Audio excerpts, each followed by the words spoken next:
ಕೆಲವು ಪುಸ್ತಕಗಳು ಜ್ಞಾನ ಕೊಡುವುದಿಲ್ಲ, ಅವು ಸಾವನ್ನು ಕಲಿಸುತ್ತವೆ.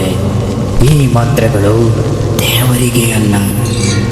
ಒಂದು ಸಾಲು ಓದಿದರೆ ಸಾಕು, ನಿನ್ನ ಉಸಿರು ನಿನ್ನದಾಗಿರಲ್ಲ.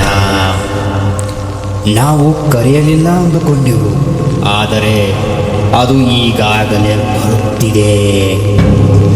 ಮಂತ್ರ ಮುಗಿದ ಕ್ಷಣ ಅವನು ಎಚ್ಚರಗೊಳ್ಳುತ್ತಾನೆ.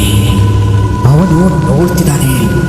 ನೀನು ಒಬ್ಬನೇ ಇದ್ದಾಗ ಅವನು ಕೇಳ್ತಿದ್ದಾನೆ ನಿನ್ನ ಹೃದಯದ ತಾಳವನ್ನ. ಇದು ಮನುಷ್ಯನಲ್ಲ, ಇದು ಆಹ್ವಾನಕ್ಕೆ ಬಂದ ಶಾಪ.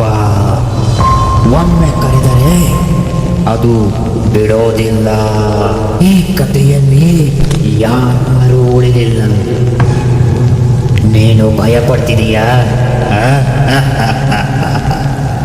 ಆ ಮಂತ್ರನ ಸ್ವೀಕರಿಸಲಾಗಿದೆ.